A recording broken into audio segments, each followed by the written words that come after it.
parmi l'un des défis auxquels nous sommes confrontés, eh bien, la gestion des eaux de déchets dans ce contexte de développement se pose à tous. Alors comment arriver à trouver cet équilibre? Comment permettre que nos pays puissent se développer tout en gérant de façon rationnelle leurs déchets?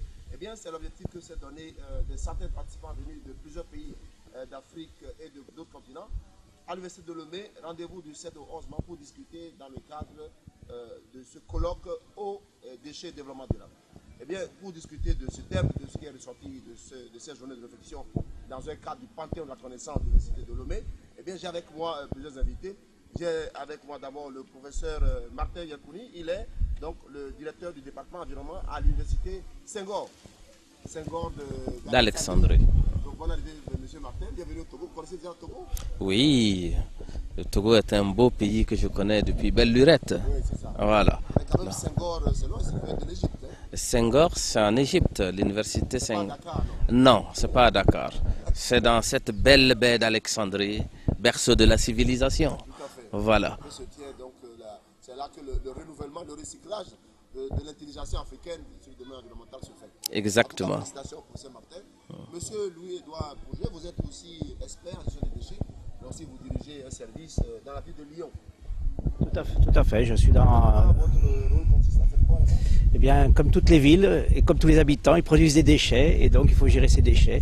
Et donc la ville de Lyon, avec l'agglomération, c'est à peu près 1 500 000 habitants et donc on a à gérer tous les déchets de ces 1 500 000 habitants. 5 millions 1 500 000. 1 500 000. 1 500 000 habitants. Lomé fait environ quoi, 2 millions ou plus. Hein? Ouais. Voilà, bon après, chaque ville a ses spécificités, mais globalement, Combien de déchets vous avez dit? 500 000 tonnes par an à gérer. Beaucoup, hein? Voilà, ça fait... C'est sûr qu'à Lomé, on doit produire le quart de ça, parce que nous autres, c'est pas évident. Hein? Oui, mais bon, c'est à peu près les mêmes problématiques et les mêmes soucis. Voilà. Professeur Gado, vous êtes la star du moment, vous êtes sur toutes les chaînes, c'est vraiment beaucoup de plaisir que vous venez dans l'émission. Terre à terre, c'est le professeur Gado Tchambedi, donc le doyen de la faculté des sciences, organisateur principal de ce colloque. Vraiment, ça fait quoi? Des mois de sa sommet, professeur? 2 ans. 2 ans. 2 ans. Depuis la fin du mois de juin, à l'après-midi ensoleillé de la ville minière d'Alès, où les collègues ont unanimement désigné Lomé pour abriter ce colloque. Et on s'est mis dedans dès notre retour à Lomé avec les collègues du laboratoire, comment mobiliser les autorités, comment faire en sorte que les autorités croient en nous. Et une fois que les autorités ont accepté le principe, il faut aller convaincre les bailleurs, les partenaires techniques et financiers pour nous accompagner. Et ça n'a pas été facile. Jusqu'à la veille de l'événement, on était aussi dans les doutes. Et je profite pour saluer ici le professeur Martin Yakouni, avec qui, au dernier moment, il a dit, Gado, ne t'inquiète pas, ça ira, ça ira, ça ira. Et Dieu merci, enfin lundi matin, quand les choses ont démarré, on s'est dit qu'il y a quelque chose de bien qui a été fait. Et donc, c'est vrai, c'est des moments d'intense activité. Tout le monde, les collègues, chacun dans sa responsabilité s'y est mis pour que ça soit une réussite. Et nous rendons grâce à Dieu, à l'heure du bilan, que ça s'est bien passé, aussi bien scientifiquement que sur le plan convivial, chacun se s'est senti à l'aise. Et par rapport à cette question, je profite aussi pour présenter nos excuses, parce que organiser un tel événement, il doit y avoir des manquements, il doit y avoir des insuffisances, et nous profitons pour remercier les collègues qui sont venus d'ailleurs pour leur indulgence.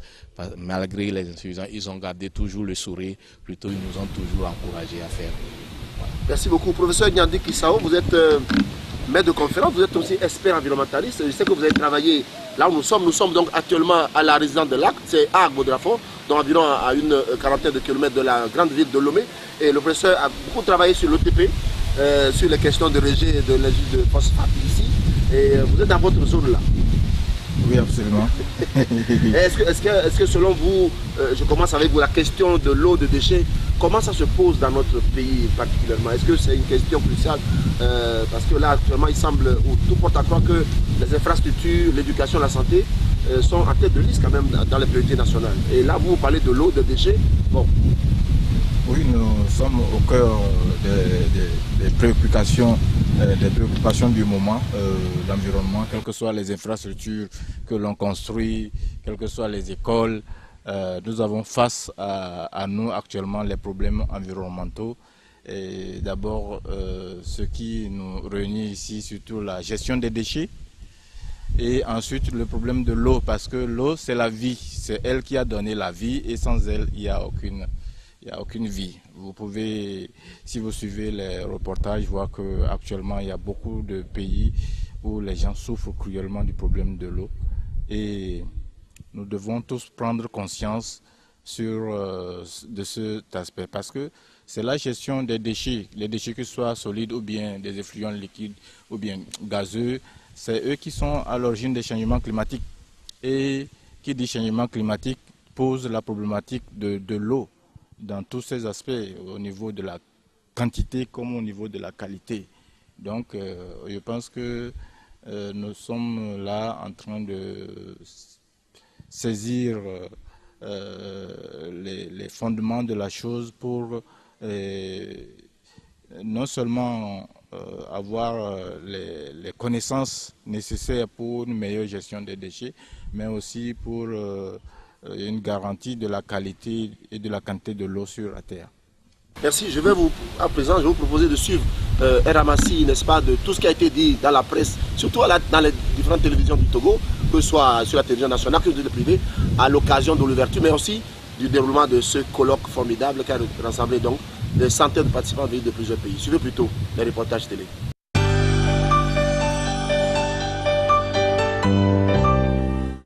Après 4 jours d'intense activité, les rideaux sont progressivement en train de se fermer sur les travaux du colloque international eau, déchets, développement durable.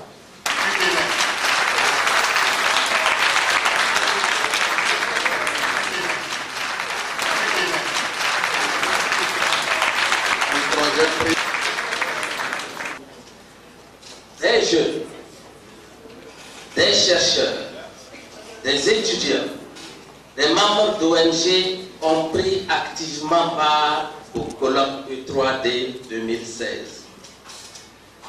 Je voudrais dire que nous avons trouvé en vous l'Afrique dynamique, désireuse de régler les problèmes environnementaux. Votre rôle devient donc important car vous êtes désormais les ambassadeurs de la gestion durable de l'environnement dans nos pays respectifs. Avec ce colloque, chers enseignants, chercheurs, étudiants, ce que vous avez réalisé est bien plus qu'un simple exposé de vos connaissances ou des résultats de vos recherches. Vous avez motivé, vous avez inspiré une génération de jeunes à s'engager en faveur du développement durable. Vous avez éveillé des consciences par le simple pouvoir des mots. C'est ce que l'OIF souhaite souligner en remettant ces prix. Et comme rendez-vous est déjà pris pour dans 2 ans, ça veut dire que la recherche va se poursuivre encore avec plus de qualité et plus de résultats à la clé. Nous allons nous séparer. Je voudrais à mon tour souhaiter un très bon retour chez vous. Restez connectés, pour prendre l'image familière maintenant des TIC. Restez connectés au Togo, qui est votre pays. On sera toujours heureux de vous accueillir ici. Restez connectés et surtout, comme je le souhaite, au travers des réseaux, faisons en sorte que les résultats qui ont été atteints ici puissent être portés encore plus loin.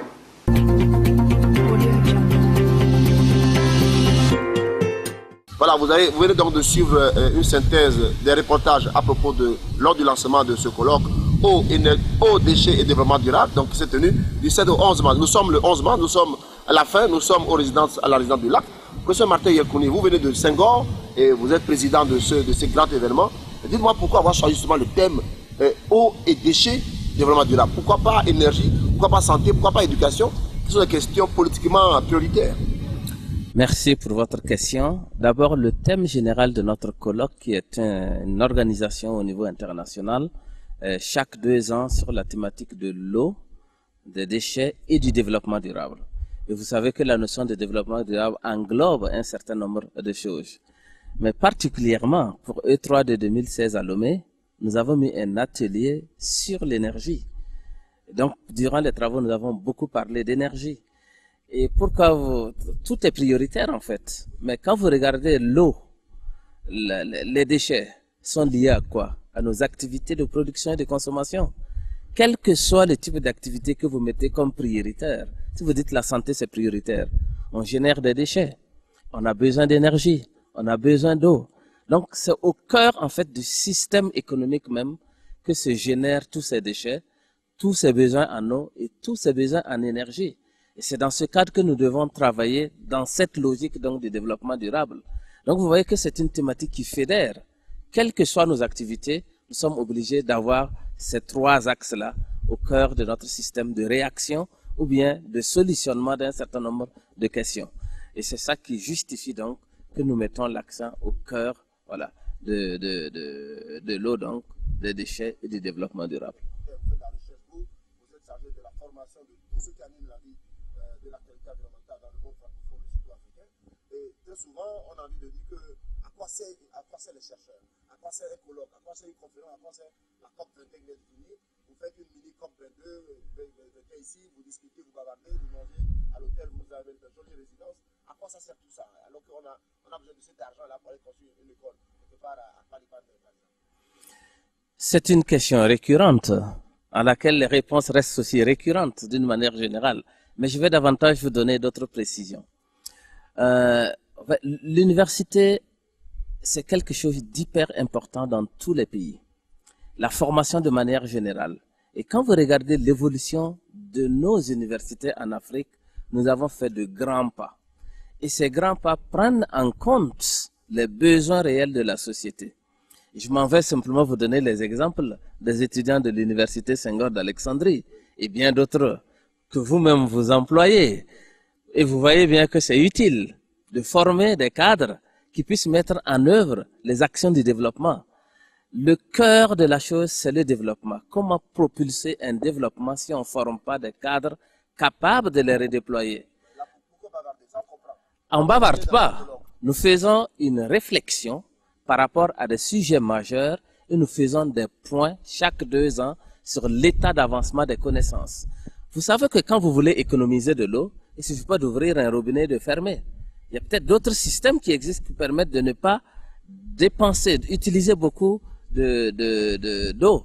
Vous savez bien que pour la gestion des déchets, est-ce que vous, en tant que citoyen, vous êtes prêt à mettre beaucoup d'argent pour qu'on gère vos déchets?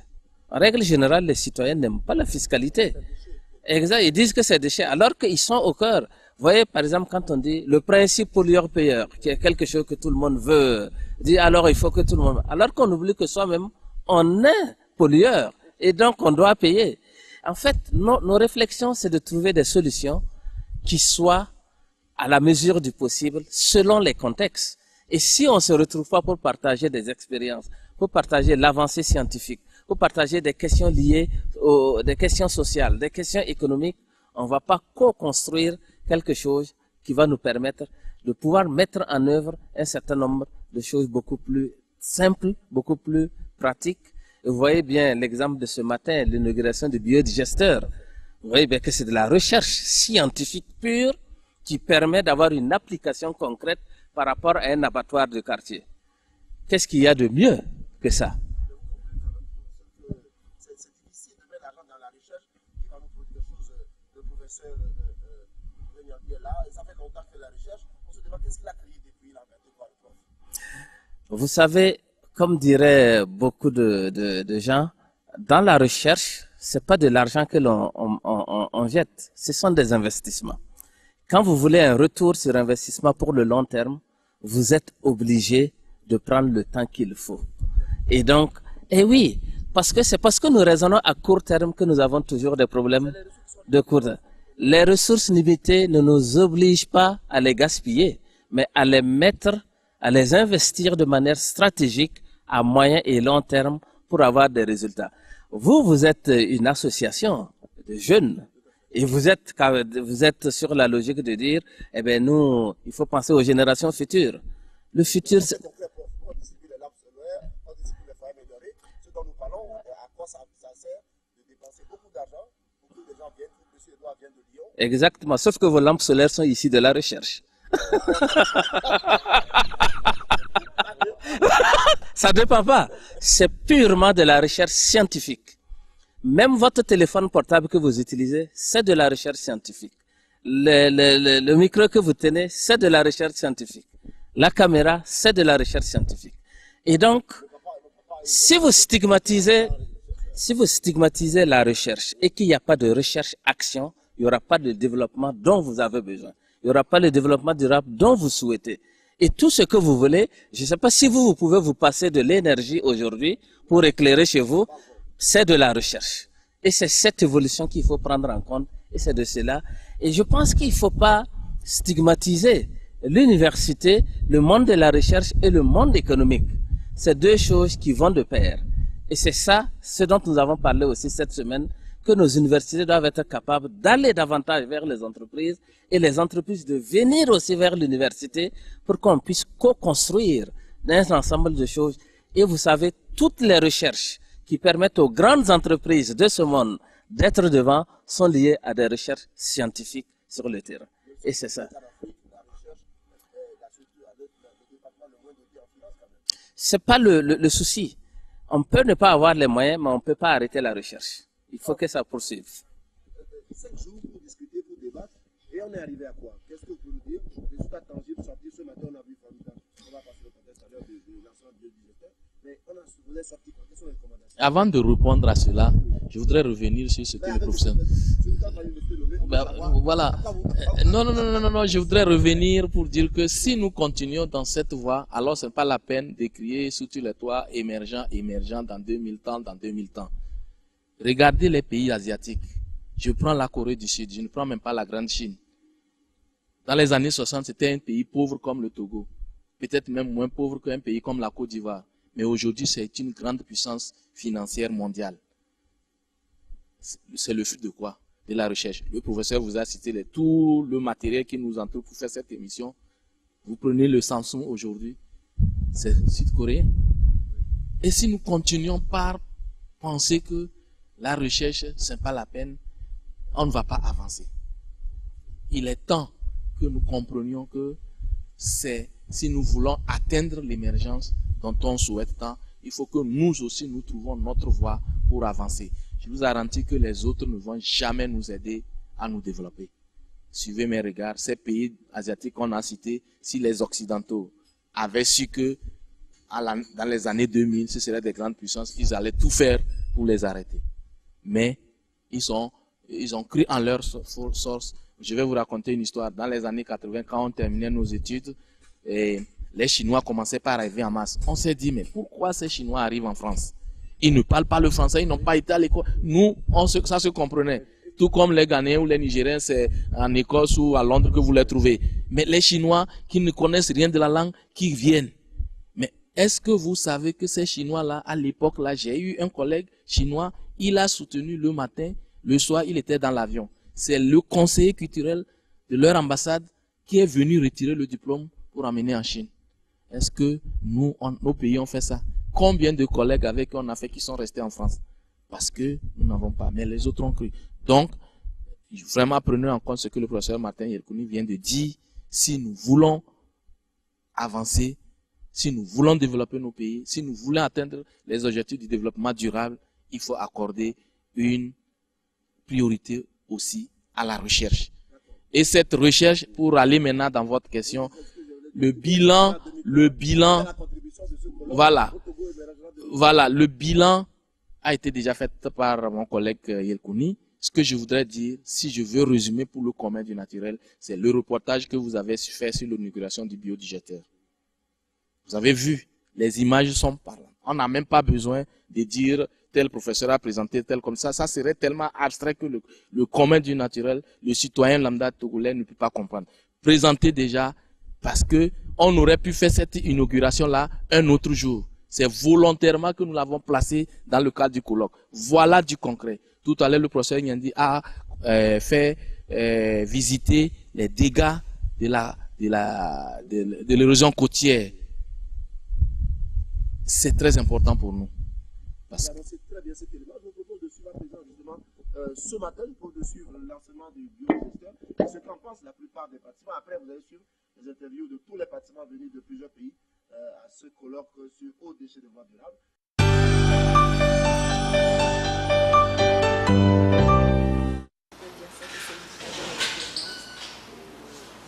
souhaiterais vraiment que ce genre d'initiative soit multiplié. Ce colloque, je laisse vraiment trouver très intéressant. Ça m'a même très surpris. Je ne savais pas vraiment qu'en Afrique, on pourrait développer ce genre de perspective. J'y ai beaucoup appris. D'abord, actuellement, sur les recherches que j'ai faites, parce que nous avons constaté beaucoup de problèmes de traitement des eaux. J'ai découvert de nouvelles techniques que l'on peut facilement adapter, non seulement dans ma région et dans ma solution.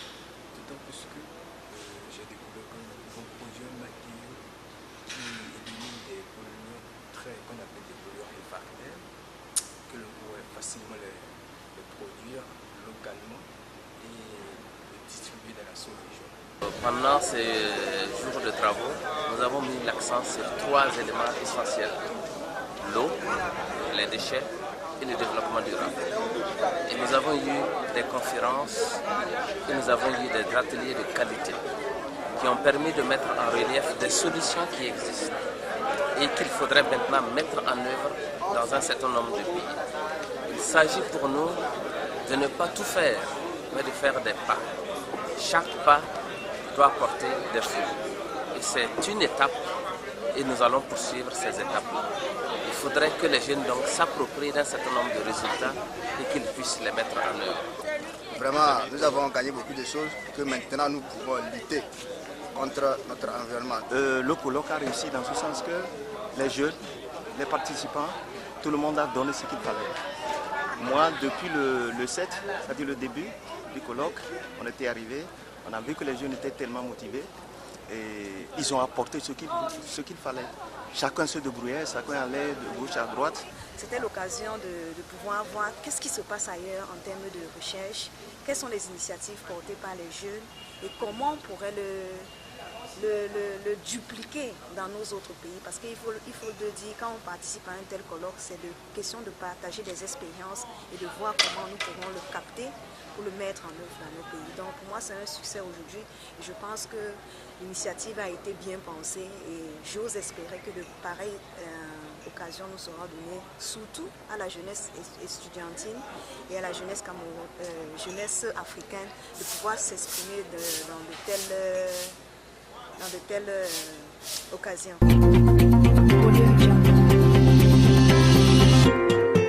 Vous avez donc pu suivre ce matin le lancement de cette unité de biodigesteur. Eh bien, nos cacas vont produire de l'énergie. C'est une très très bonne nouvelle. Et donc pour cela, nous allons discuter à présent dans le cadre de notre discussion terre à terre sur ce colloque qui s'est tenu du 7 au 11 mars à l'Université de Lomé, Panthéon de la connaissance, Monsieur Edouard de Lyon. Hein?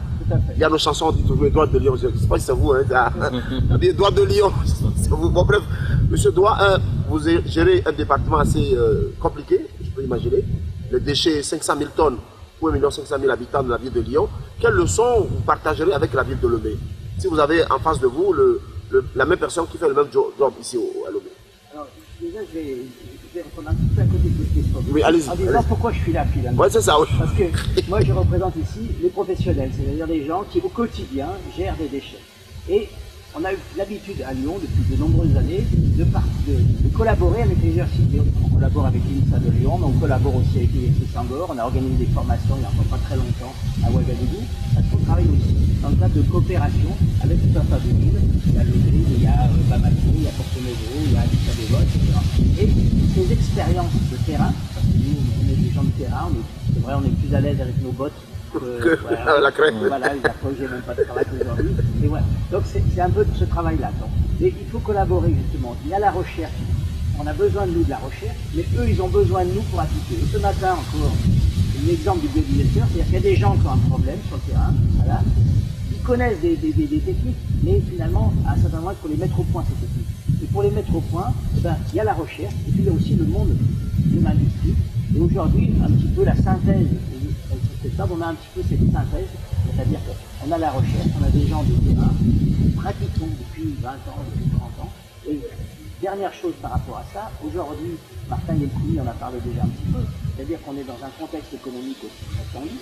Et aujourd'hui, on se rend compte que les méthodes qu'on utilisait hier ont atteint leurs limites dans le domaine de la gestion des déchets et qu'il faut justement passer à la vitesse, je ne dirais pas supérieure, mais différente pour faire la même chose avec pas plus d'argent. Et ma communication au sein de ce colloque a été justement de montrer des expérimentations qu'on a faites et qui sont déjà tournent depuis plusieurs années, donc c'est plus seulement des expérimentations, c'est de la recherche et c'est déjà de l'application sur le terrain. Comment on peut justement faire des économies dans la gestion des déchets. Et notre rôle, nous aussi professionnels, c'est d'apporter ce type d'expérience. Et c'est possible. Et c'est possible. Même pour les pays en voie de sous-développement. Enfin, pardon, en voie de développement. Et c'est possible pour tout le monde. Il n'y a pas de différence. Il n'y a pas de différence. Les techniques de base restent les mêmes. Après, c'est le contexte socio-culturel. Effectivement, il y a des différences à ce niveau-là. C'est le mode de financement. C'est les finances, évidemment, qui sont importantes. Mais on fait les mêmes métiers, on se comprend tout de suite, on n'a pas besoin de traducteurs pour se comprendre, on se comprend tout de suite. Entre nos collègues des villes, des communes avec lesquelles on travaille, entre l'universitaire et nous, on se comprend parce qu'on travaille sur les mêmes thèmes. Par contre, chacun apporte sa pierre à l'édifice. Quand on a 20 ans de recul sur le terrain avec nos bottes, on dit, bah là, je sais que comme j'ai fait ça, je me suis planté, c'est que ce n'est pas la bonne solution. Voilà. Vous êtes dans le public ou le privé? Je suis dans le public. Bon, dans le public, c'est acceptable. Donc, quand même, ma question serait de voir, est-ce qu'il y a effectivement des opportunités quand même là-bas en tant que professionnel pour le privé ici, pour vous, dans les déchets? Tout à fait. Je crois que on a plusieurs projets justement en cours. Alors là, ce projet dont je pense, c'est sur Porto Novo, où justement il y a des entreprises locales qui vont certainement prendre des marchés. Il y a des entreprises lyonnaises qui vont les aider à se former là-dedans, en espérant peut-être aussi eux décrocher un jour un marché dans le secteur. Il y a des universitaires qui vont aussi nous assister là-dessus. Et puis il y a nous, professionnels, qui travaillons avec nos collègues qui sont professionnels aussi à la ville de Porto Novo pour ce projet-là. C'est-à-dire que là, on a réuni vraiment autour tous ces gens-là. Et il y a eu un bailleur aussi qui nous a fait confiance quand il a vu notre projet. Il a vu que c'est bien ficelé, qu'il y avait aussi des retours d'expérience déjà. On nous a dit, bon, moi je suis prêt à vous suivre. D'accord, donc c'est possible de faire du business dans les ordures, dans les déchets, même dans les caca. Ah, mais non seulement c'est possible, mais je veux dire, je crois que justement le secteur privé, qu'il soit à Lomé, à Ouagadougou, à Porto Novo, il doit justement monter en niveau. Voilà. Et nous on est là pour aider, pour monter en niveau. On va revenir maintenant au professeur Gnadi, vous avez suivi ce colloque. De façon concrète, les populations disent que les déchets sont là. La mairie ne vient pas les ramasser. Quand elle les ramasse, elle les dépose juste à côté d'eux. Et l'eau coule, ça revient encore dans les maisons. On fait face à une véritable crise de déchets à Lomé et au Togo. Quelle solution innovante, novatrice, pouvez-vous proposer à la ville de Lomé, mais aussi aux citoyens? Que pouvons-nous tous faire? Oui, merci. Je pense que la question de la gestion des déchets est d'abord une question individuelle. C'est ce qui manque chez nous ici à Lomé ou bien au Togo, c'est que le citoyen semble ne pas être concerné par la gestion des déchets. La preuve, là où il finit de boire son pure water, c'est là-bas qu'il le jette. Là où il finit de manger son pain, c'est là-bas, si le papier, le sachet, c'est là-bas qu'il jette. Oui, je sais. Malgré ça, il n'y a pas assez de poubelles, je vais en revenir. Mais d'abord, que le citoyen soit conscientisé qu'il n'a pas que c'est mauvais de jeter les ordures partout où il veut. Et à l'État de nous accompagner un peu en plaçant des poubelles partout. Et je vais revenir sur cette question de sensibilisation. C'est une éducation que nous devons vraiment faire depuis la base, même dans les écoles primaires, dans les églises, dans les marchés, partout pour que l'on sente vraiment que il est concerné par la gestion des déchets et que ce n'est pas bon. Il peut tenir son sachet plastique ou bien le mettre dans son sac jusqu'à trouver une poubelle ou bien jusqu'à chez soi à la maison, dans sa poubelle à la maison. Parce que le comportement vraiment incivique des gens fait qu'on ne sait même plus par où. Même à mon avis, c'est de commencer d'abord par la sensibilisation et les faire comprendre les dégâts que causent les sachets plastiques et tout déchets à notre santé, à la santé même de l'environnement. Aujourd'hui, on parle des tapis de sachets plastiques dans l'océan et cela se dégradent, met en solution des polluants ou bien qui ont des effets sur la reproduction des espèces, les poissons et l'océan. Qui se transmettent des poissons à l'humanité. Voilà, donc pour moi la question revient d'abord à la sensibilisation et à l'État aussi de mettre les moyens, surtout pour la gestion des déchets. On parle aujourd'hui des taxes d'habitation. Et à mon humble avis, une partie de ces taxes-là doit être investie dans la gestion des déchets dans nos quartiers. Voilà. Là, tout le monde aura sa poubelle, il y aura des véhicules qui passeront au moins chaque semaine pour les collecter et les amener directement à une décharge finale. Les décharges intermédiaires ont des problèmes. Il y a trop de dépotoirs sauvages. Et pour moi, c'est une question de gestion individuelle et ensuite collective. Concrètement, professeur Nyandi, je vous nomme demain ministre de l'Environnement et je mets 3 milliards de francs CFA à votre disposition. Vous faites quoi concrètement? 3 milliards à ma disposition. C'est pas beaucoup, mais... Oui, je vais vraiment commencer d'abord par une sensibilisation massive pour que les citoyens comprennent que ce temps-là est passé. Tout le monde, ils sont aujourd'hui, on vit un peu dans la modernité, et tout le monde voit les déchets et ils crient. C'est comme si c'est l'État qui manque à son travail de venir ramasser les déchets. Nous-mêmes, nous devons d'abord commencer par les gérer individuellement, tenir son sachet plastique, son papier déchet jusqu'à trouver une poubelle ou bien jusqu'à chez soi-même. C'est vraiment devenu important. Et ensuite, je vais doter les principales artères de poubelles. Je vais vraiment mettre un service, c'est-à-dire c'est ça même on parle de l'économie verte. Ça deviendra de l'emploi pour les gens qui vont se promener dans les quartiers pour ramasser les déchets. Tout ça là. Et je vais vraiment investir le reste, je vais l'investir dans la transformation de ces déchets. Parce que pour nous aujourd'hui, les déchets c'est une mine d'or. Au vu de tout ce que nous venons. Il y a de l'or dans les ordures. Oui, il y a de l'or au vu de tout ce que nous venons de débattre lors de ce colloque. Je vois que chaque type de déchet est transformable. C'est-à-dire qu'on peut en faire quelque chose. Même les sachets, il y a une innovation qui nous montre que les sachets plastiques peuvent être transformés en huile, hydrocarbures, en béton, etc.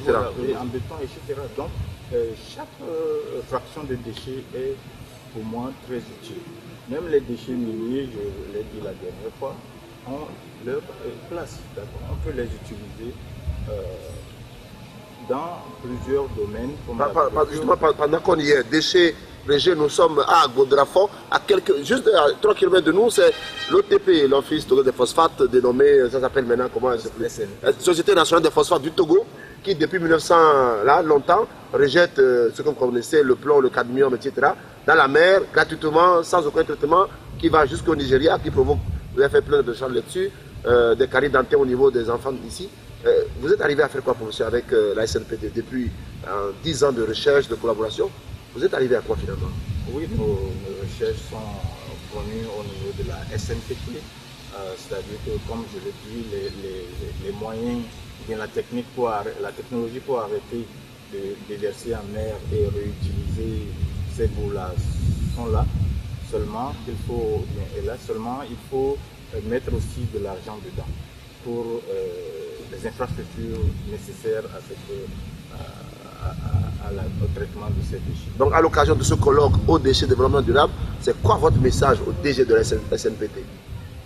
Oui, au DG de la SNPT, c'est vraiment de collaborer avec le monde scientifique pour trouver une solution adéquate à ce problème qui a trop duré. Et je pense qu'ils sont vraiment aujourd'hui très ouverts, ils comprennent les enjeux dedans et comme je l'ai dit, petit à petit, on va trouver une solution. C'est que la question n'est pas simple aujourd'hui, au point de vue financier. Tout à fait. Sur la question des finances, pour appliquer la technologie qui est disponible à ce moment-là pour résoudre ce problème. Mais avoir quand même l'impact sur la biodiversité marine et sur la santé des gens, le choix est clair. Professeur Martin Yakouni, en tout cas, merci beaucoup d'être venu dans cette émission. L'émission s'appelle Terre à Terre. Nous parlons aux enfants, nous parlons aux jeunes. Aujourd'hui, l'université est en train de saturer l'université classique. Alors, de façon concrète, si vous avez un message aux étudiants, ceux qui ont eu les bacs aujourd'hui, vous êtes gérant de la chaire environnement à Senghor, quel message avez-vous pour les jeunes étudiants, ceux qui ont encore le bac cette année? Quelle option suggéreriez-vous le plus, qu'ils soient porteurs d'avenir, porteurs d'emploi? Vous posez une question essentielle sur l'évolution de nos universités, hein, et du système de la formation globale dans nos pays en Afrique. Je pense que nous devons amorcer une transition vers une multiplication d'autres types de formations. Et dans beaucoup de pays, il y a ces formations qui se mettent en place. Et ça va petit à petit. On ne peut pas tout chambouler du jour au lendemain. Et je pense qu'il faut valoriser les formations intermédiaires. Tout le monde n'a pas vocation à dire je vais être docteur. Oui, c'est ça. Tout le monde n'a pas. Or, de toute façon, c'est pas là-bas là où il y a l'argent. Il y a beaucoup d'exemples, par exemple, en France, qui montrent que des gens qui sont des cadres intermédiaires sont de plus recherchés. Il manque, il n'y en a pas. Et donc, ce sont ces gens qui vont propulser le développement. Il faut simplement valoriser. Il ne faut pas croire que ce sont des sous-métiers, que c'est un nombre de choses. Non. Il faut croire que ce sont des métiers, on a besoin d'eux et ils doivent être bien rémunérés.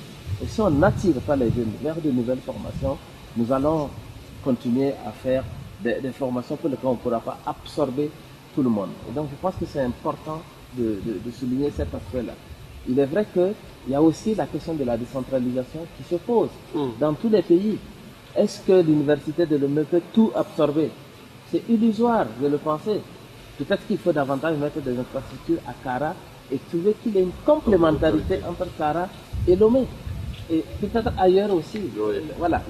Mais il y a toute une réflexion. Je pense qu'il ne faut pas critiquer et dire oui, les autres n'ont pas pu. Ce n'est pas dans ce sens. C'est de regarder ensemble qu'est-ce que les entreprises ont besoin, qu'est-ce que l'université peut proposer comme formation, et de trouver ces nouvelles formations pour amener les jeunes à pouvoir entrer dans de nouvelles filières. Et ça, c'est un dialogue permanent que nous devons avoir avec notre société. Et c'est ce dialogue, c'est ce message que nous avons fait passer durant cette semaine. Il faut qu'on dialogue, que l'université s'ouvre davantage, que les entreprises fassent confiance davantage aux universitaires pour leur proposer des formations et former des gens capables, à condition qu'on paye bien aussi. Voilà, le côté économique m'intéresse, parce que je pense que personne ne veut travailler pour ne pas gagner sa vie. En tout cas, oui. Et donc, si tout le monde gagne sa vie, tout le monde va pouvoir payer des impôts, et tout le monde, nous allons voir que nous allons avoir des ressources internes pour pouvoir gérer tous ces problèmes dont nous parlons. Et cet aspect-là est hyper important à mon avis. Une question avant de terminer cette émission, c'est je suis étudiant, je veux venir à Senghor, je fais quoi? Vous voulez venir à Senghor, vous allez passer 3 niveaux de tests. Le premier niveau, parce que nous recrutons, nous faisons que du 3e cycle. C'est notre spécificité. Parce que nous ne sommes pas là pour concurrencer les autres universités. Parce que notre mission, la mission première de l'université Senghor, c'est le développement de l'Afrique.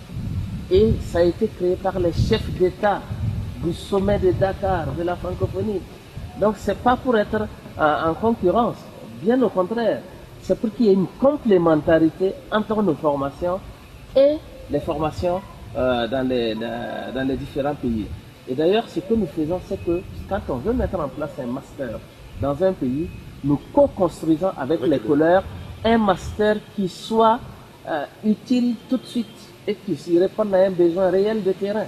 Mais on ne vient pas mettre un master pour mettre un master.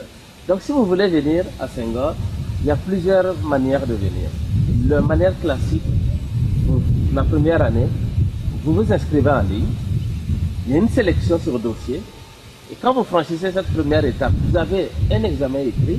Il faut d'abord avoir eu en ce moment quoi? La licence Bac plus 3 minimum. Ah bon, voilà. Oui, le Bac plus 3 minimum, puisque c'est le 3e cycle. D'accord, ok. Voilà. Et après l'examen écrit, il y a encore une sélection, il y a l'oral. Et quand vous franchissez l'oral, alors vous pouvez être admis à l'université Senghor. Prochaine saison? C'est en 2017. 2017. Voilà. D'accord, donc nous avons beaucoup de temps pour préparer le dossier pour 2017. Mais vous pouvez aussi aller dans un campus Senghor en Afrique. D'accord. Parce que vous voyez, on a plus de 3000 candidatures, on ne prend pas 3000 candidats à Alexandrie. C'est utopique et ce n'est pas possible. Donc nous avons mis en place, en collaboration avec certaines universités, des formations in situ dans les pays. Et ce sont le Master 2, comme communément appelé, que nous mettons en place. Soit nos masters, soit de nouveaux masters co-construits en co-diplomation avec l'université qui abrite.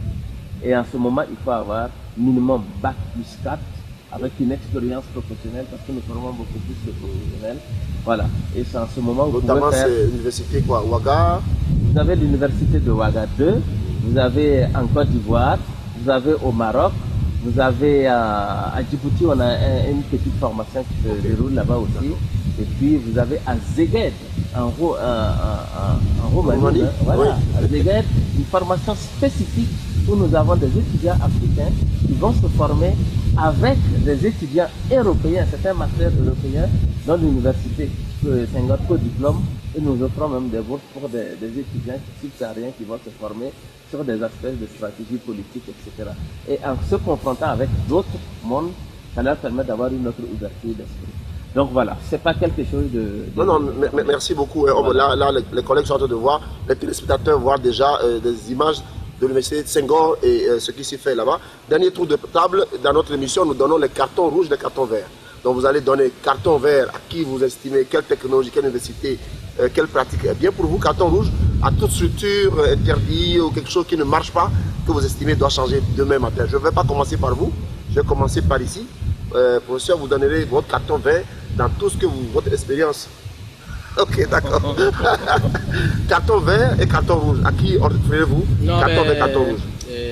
Je veux rester dans la dynamique positive. Je donnerai un carton vert aux ONG Tooley qui ont beaucoup participé au colloque étoile de 2016. Dès qu'ils ont vu à travers les médias, ils se sont approchés, d'autres m'ont appelé, et effectivement ils ont beaucoup travaillé. Si j'ai un carton rouge, c'est par rapport aux industries. Bien. Parce que nous n'avons pas senti la présence industrielle parmi nous. Et pourtant, les médias ont fait leur travail, il y avait sur les sites, il y avait tout. Nous avons tenté d'inviter ceux que nous pouvons inviter, mais ils n'ont pas réagi. Or, aujourd'hui, la notion ou bien le projet de développement durable sera atteint ensemble ou on échouera ensemble. Nous, les universités, nous l'avons compris et le professeur Martin l'a dit, nous sommes ouverts, nous allons vers la communauté maintenant. Nous ne sommes plus dans notre tour d'ivoire. Au contraire, on est descendu de notre piédestal. Il faut que les autres sociétés aussi fassent un pas vers nous, surtout dans le domaine environnemental. C'est pas trop tard. Si elles veulent vous voir, elles peuvent vous trouver où? Ce n'est pas trop tard. À la faculté des sciences. Nos collègues Nyandi et moi, nous sommes à la faculté des sciences. D'accord. Et donc, nous sommes disponibles. Et nous allons aussi, nous n'allons pas dire qu'il faut qu'ils viennent forcément. Lorsqu'on tape leur porte, ils acceptent de nous ouvrir et qu'on échange. Le 3D, c'est un cadre de dialogue. Vous l'avez dit, est-ce que c'est bon? Oui, si vous nous dialoguez comme nous ne pouvons pas trouver des solutions pratiques. Monsieur Martin, je vais. À moins que monsieur Edouard, vous avez carton rouge, carton vert J'ai un carton vert, un carton rouge. Bien, allez-y, je veux bien savoir. Moi, le carton vert, c'est ceux qui ont permis que ce collègue existe, et puis surtout la réussite. Parce qu'on voit que moi qui suis au quotidien, beaucoup dans la logistique, je sais ce que c'est que la logistique d'une manière générale, et je sais que pour réussir à faire travailler les gens ensemble, il faut surtout que derrière il y a des petites mains. C'est vrai. Voilà, qu'on ne voit pas souvent, et qui ont travaillé dans l'ombre. Les travailleurs de l'ombre. Et puis un gros carton rouge à tous ceux qui pensent qu'on va gérer les déchets seulement quand on a de l'argent, avec des coups d'argent. C'est-à-dire que pour gérer les déchets, il faut vraiment. C'était quand même une maxime d'un professeur de l'université de Lyon qui disait les déchets, c'est un peu de technique, beaucoup d'économie et passionnément du socio-culturel. Voilà. Je crois que ça résume très bien la problématique. Professeur Martin Yerkouni, carton rouge, carton vert? Alors, carton vert a plusieurs facteurs. Tout d'abord, les autorités politiques et universitaires. Ce n'est pas de la démagogie que je fais. Vous ne voulez pas un poste de présidence chez vous, non? Je suis déjà président de l'E3 de Saint-Denis. Non, ça va. Donc, soyez tranquille, monsieur. Non, j'ai dit ça parce que nous avons eu à l'ouverture deux ministres. Oui, c'est vrai. Vous savez, il y a plusieurs colloques que nous organisons ici et là. Les gens ne s'y intéressent pas. À la clôture, nous avons eu le ministre des Enseignements supérieurs de la Recherche qui était à nouveau là. C'est vrai. Et qui est venu malgré son calendrier chargé. Jusqu'à bout de la forme. Exactement. C'est vrai. Vous connaissez dans beaucoup de pays des ministres qui font ça? Non.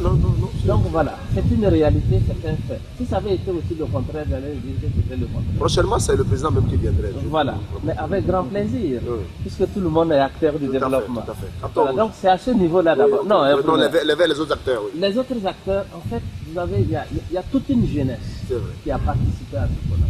Et j'aimerais rendre hommage à ces jeunes. Ces jeunes ont cru en quelque chose et ils ont été émerveillés par un ensemble de connaissances pour lesquelles ils voient qu'il y a une application concrète. Et désormais, c'est eux qui sont les ambassadeurs. E3D, c'est un forum et ensuite il y a des ambassadeurs. Ces ambassadeurs, que ce soit au Togo ou dans les autres pays d'Afrique subsaharienne, ce sont tous ces jeunes qui ont participé. Et c'est eux qui feront de E3D demain la réussite dont nous parlions concrètement sur le terrain. Parce que qu'est-ce qu'ils vont devenir? Peut-être des décideurs politiques, peut-être des industriels, peut-être des universitaires, peut-être des responsables d'ONG. Et voilà, etc. Et donc c'est sur cette jeunesse-là qu'il faut parier. Et bien sûr, merci à tous ceux qui ont pris part à ce colloque. Soit nous travaillons tous pour régler nos problèmes et vivre ensemble, ou nous allons tous mourir comme des stupides. Et ce qui ne va pas être agréable pour personne d'entre nous. Rendez-vous est pris la semaine prochaine pour une autre émission. Merci beaucoup. Continuez entre-temps à bien gérer l'eau, à bien gérer les déchets pour le développement durable. Au revoir et à jeudi ou samedi prochain. Bye bye.